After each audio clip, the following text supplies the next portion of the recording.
V 7. poskusu po vrnitvi Mure v prvo ligo je Mariboru le uspelo. Tokrat na Fazaneriji zmaga z 2-1. Prvo priložnost je imel Maribor že v 8. minuti, ko je z težkega položaja streljal Pihler in nastreljal prečko.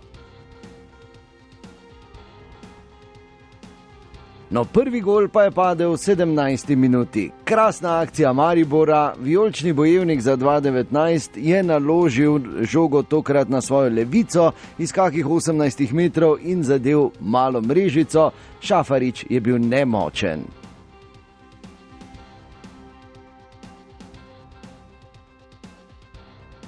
V 25. minuti nova priložnost Maribora, zaključuje Pihler, njegov strel pa je blokiral Maruško.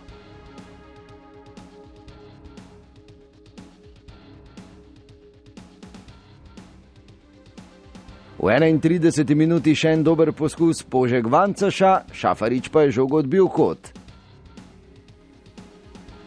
V 32. minuti so se nekoliko prebudili Muraši, izvedli hiter protinapad, vendar je strel Šušnjare blokiral Viler.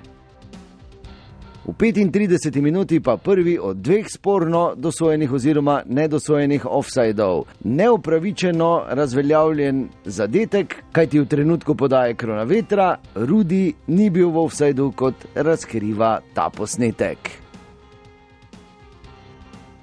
No, kakorkoli, ob polčasu je bilo 1-0 za Maribor. Odločno so naši pubeci krenili tudi v drugi polčas. V 50. minuti je Rudi podal pred gol, vendar je Gorenc izbil pred Mešanovičem v kot. No, v 55. minuti pa lepa priložnost za Muro. Kauter je iz bližine preusmeril žogo, vendar je bil Pirič zbran in na mestu.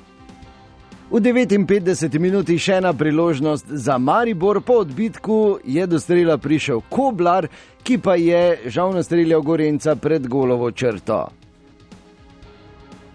No, v 66. minuti pa izenačenje. Lepo je v kazenski prostor Maribora prodrl Kous, podal sredino, kjer je bil na mestu Šušnjara in premagal vratarja Piriča. To pa je hkrati tudi tista druga sporna offside odločitev, kajti kot kaže posnetek, je bil v trenutku podaje Kous v prepovedanem položaju. Maribor je krenil po zmagoviti gol, vendar tudi nogometaši Mure niso bili brez priložnosti. Tako je v 82. minuti po podaji Kronavetra bil najvišji v skoku Mitrović, vendar žoga tik ob desni vratnici.